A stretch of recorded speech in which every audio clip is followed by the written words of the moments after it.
I have a 2003 Chevrolet Suburban, and yes, I have the clunky steering problem.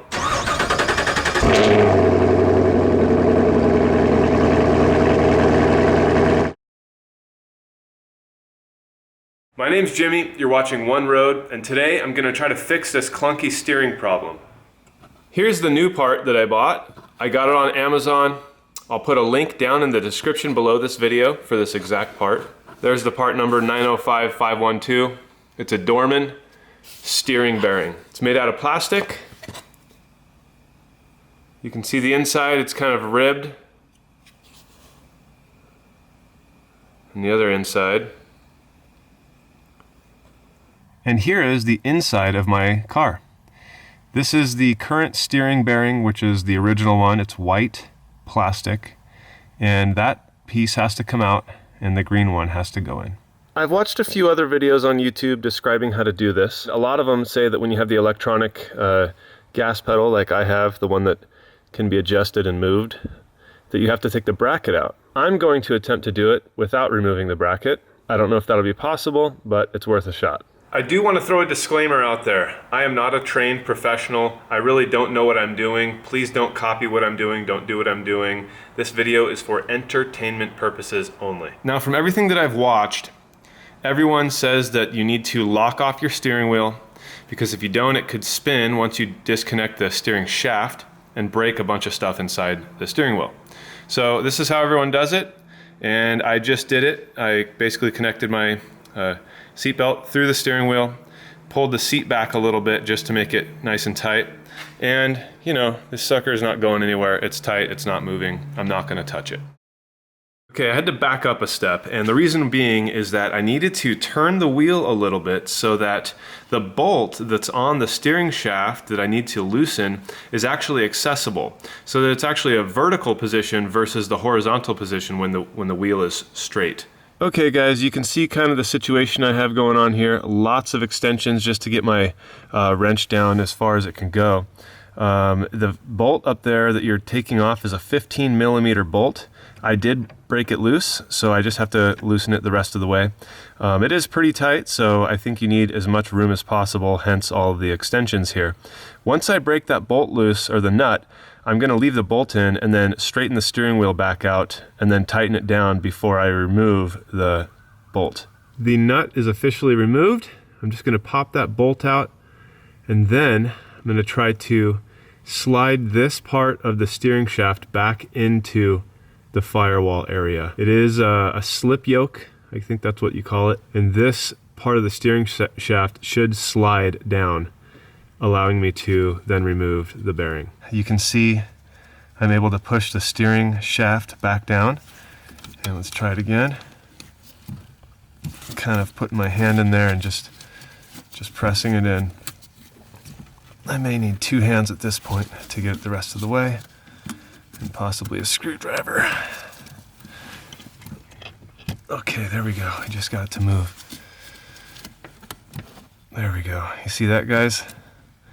That's the end of the steering shaft. Okay, so this next step is going to be removing the bearing. And apparently what you're supposed to do is use a lot of force, which means I might need two hands and no camera, but use a lot of force and just rip it out, essentially.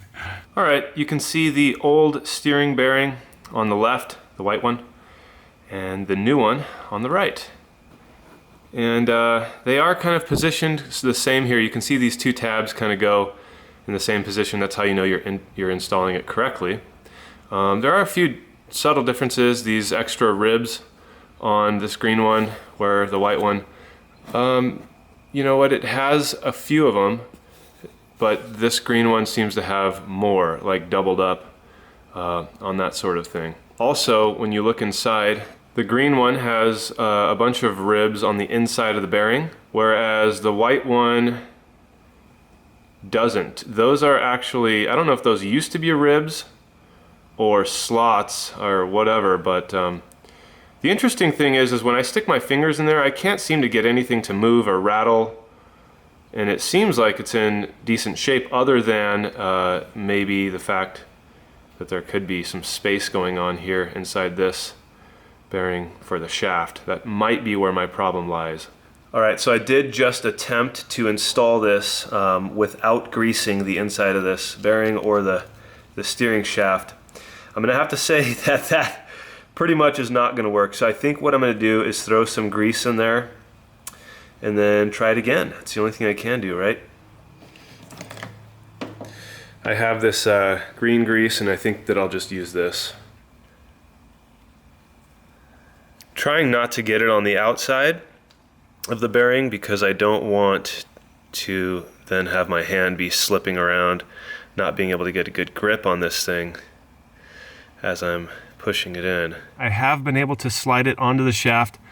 I do have to say that getting it onto the shaft was pretty difficult, and it's not, I don't think so far it's so much as it's a tight fit, as much as you have to get it to be kind of perfectly square, if that makes any sense. It has to be going in at the perfect angle in order to not be biting too much on one side or the other.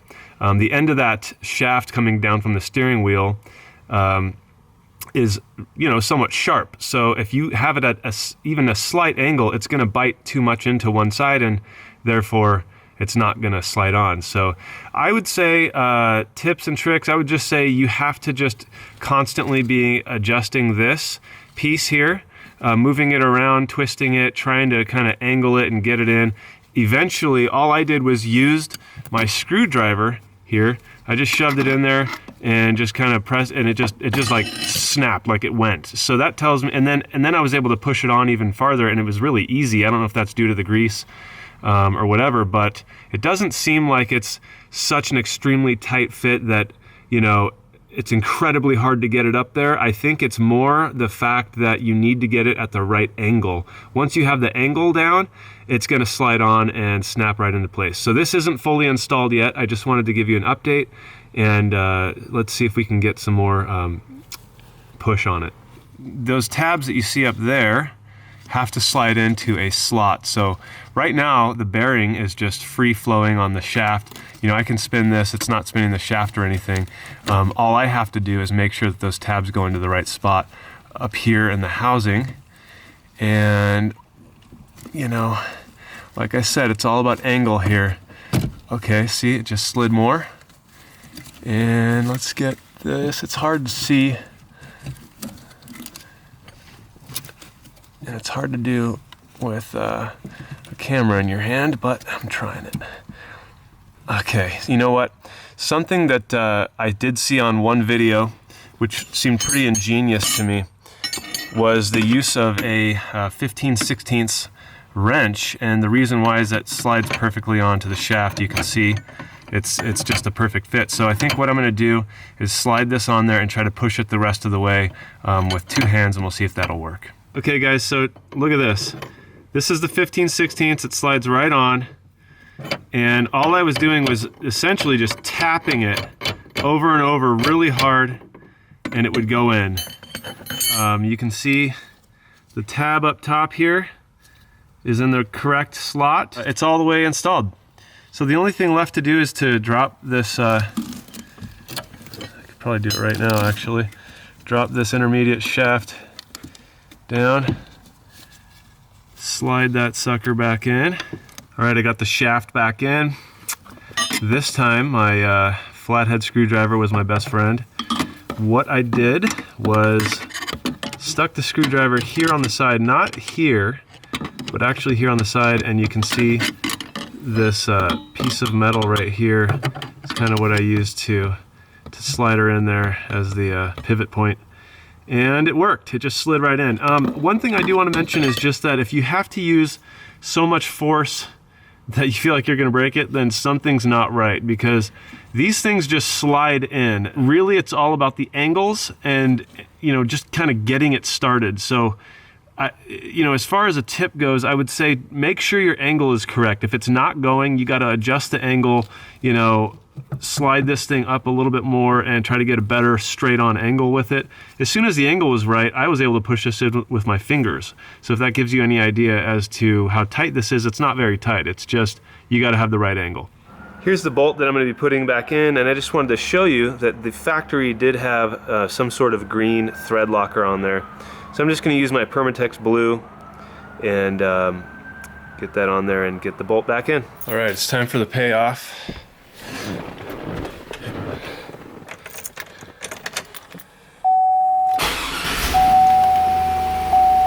We are going to see if my clunking steering wheel is fixed.